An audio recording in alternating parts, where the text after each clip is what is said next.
Bonjour les passionnés!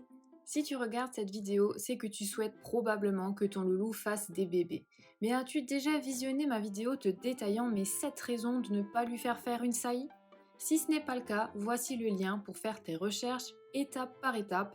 Et si tu l'as vu, voici donc tout de suite le processus d'une saillie pas à pas. 1. Choisir le partenaire. Si tu veux faire saillir ton Spitz, il faut dans la mesure du possible trouver un ou une partenaire qui compensera ses défauts éventuels. Par exemple, on mettra un mâle à la couleur soutenue sur une femelle à la robe trop claire. Ou un mâle poméranien à la fourrure généralement dense sur une femelle petite afin d'accroître sa poilaison. Si tu souhaites des chiens lof, le mâle et la femelle doivent être lof.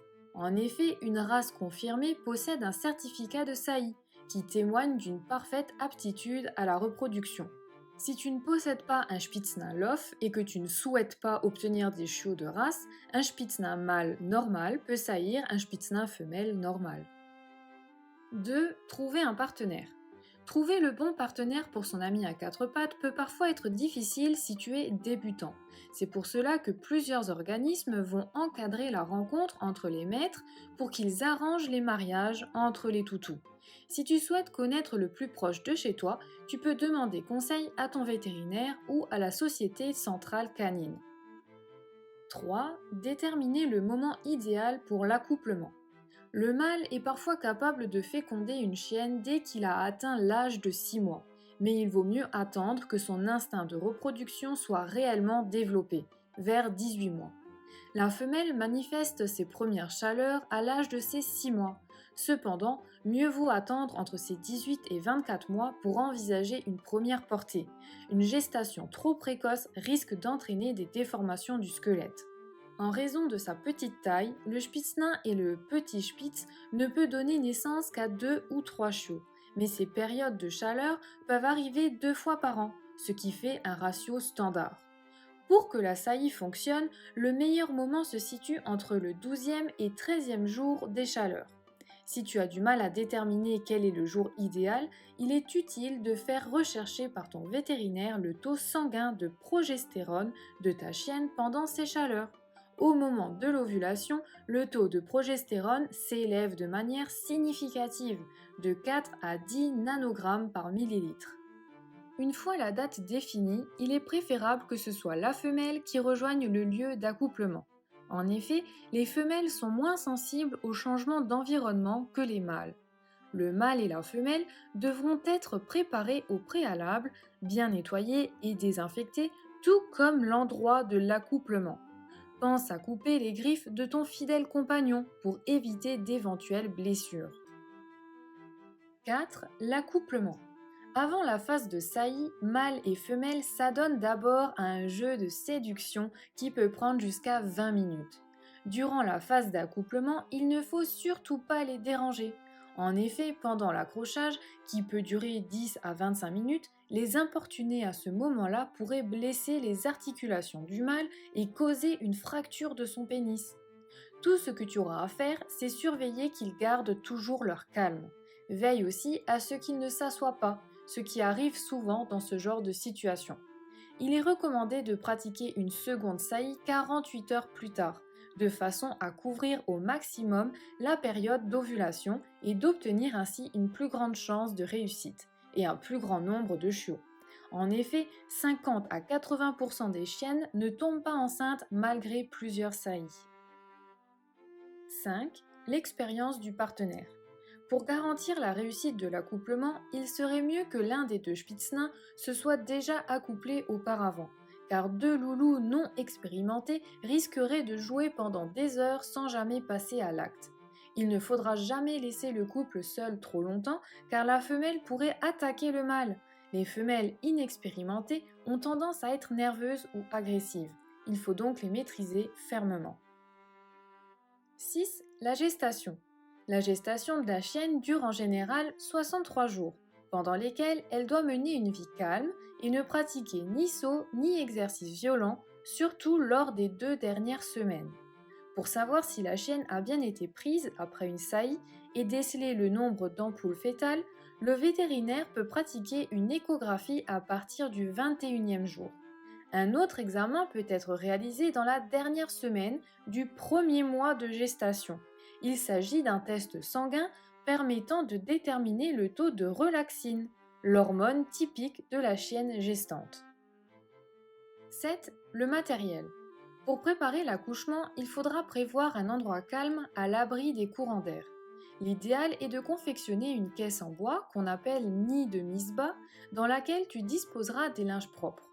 Les dimensions seront proportionnées à la taille du chien. La caisse doit comprendre des barreaux bien espacés pour éviter que les chiots soient étouffés par la mer. Tu peux aussi prévoir une lampe infrarouge pour maintenir la caisse au chaud. La température idéale du nid est de 28 à 30 degrés. Tu dois disposer d'une paire de ciseaux propres et désinfectés à l'alcool, de la gaze, du fil de soie solide s'il faut ligaturer les cordons, des serviettes propres, un thermomètre et de la bétadine pour les soins des chiots ou de la mère. Prépare aussi une zone stérile avec une bouillotte recouverte d'un linge pour installer les chiots. 8. Les signes d'une mise bas imminente. La montée de lait intervient un jour avant la mise bas chez la chienne primipare et une semaine avant la mise bas chez la chienne pluripare. Peu de temps avant la mise bas, la chienne devient inquiète et agitée. Cette phase peut durer 2 à 10 heures pour les femelles habituées et jusqu'à 36 heures pour une chienne qui découvre la mise bas. Elle risque de ne pas manger, elle respirera rapidement et peut parfois se mettre à vomir. Il ne faut pas la gêner ou la stresser pendant cette phase, au risque de retarder ou bloquer l'accouchement. La vulve laissera couler un liquide visqueux qu'on appelle glaire cervicale. Enfin, la température descend de 1 à 2 degrés au-dessus de la normale. 9. Le déroulement de la mise bas.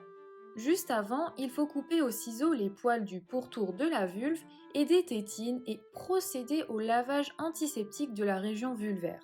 Lors de la mise bas, une surveillance discrète est recommandée pour voir si tout se passe bien. Généralement, les chiots arrivent entre 10 minutes et 2 heures d'intervalle. La mère déchire les placentas avec ses dents avant de les manger, libère les nouveau-nés, puis sectionne le cordon ombilical et lèche vigoureusement les chiots jusqu'à ce qu'elles entendent leur premier cri en les poussant vers les mamelles. Les petits commencent ensuite à téter rapidement. Si la mère a des écoulements utérins de couleur vert, pas d'inquiétude, c'est normal. Il est dû à la dégradation du sang dans le placenta. 10. Tes interventions. En général, la chienne, par instinct, n'a besoin de personne, mais il peut se présenter des cas où il te faut intervenir. Après 15 minutes, si la mère ne l'a pas fait, tu peux être amené à déchirer l'enveloppe à la main au-dessus du nez du chiot, puis de couper le cordon à 2 cm du ventre avec des ciseaux, préalablement désinfectés, et de ligaturer avec un fil de soie trempé dans de l'alcool à 90 degrés. Tu peux aussi être amené à réanimer un chiot inerte en le séchant énergiquement au niveau du thorax et en le maintenant la tête en bas par les pattes arrière tout en effectuant un mouvement pendulaire afin de libérer le pharynx des mucosités qui l'encombrent. 11. Le choix du vétérinaire.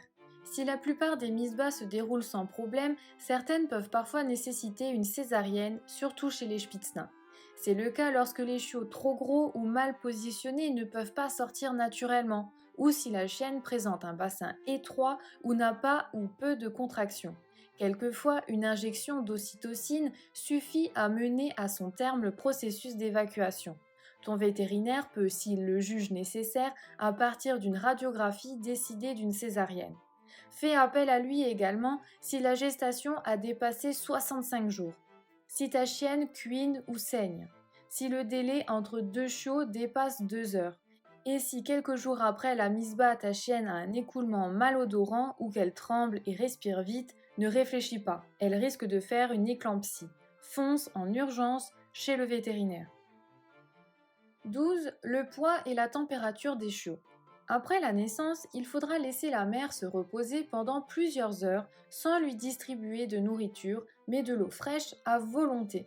Tu devras maintenir les chiots au chaud et surveiller leur température corporelle qui doit être de 35,5 à la naissance, puis 36,5 la première semaine et 38 degrés à la troisième semaine. Il faut également pratiquer la pesée quotidienne de chaque chiot afin de déceler toute anomalie dans la courbe de poids. Par exemple, pour une femelle primipare ayant 3 chiots, sache que le poids moyen d'un chiot varie de 80 grammes à 150 grammes chez les petits spitz et les spitznains.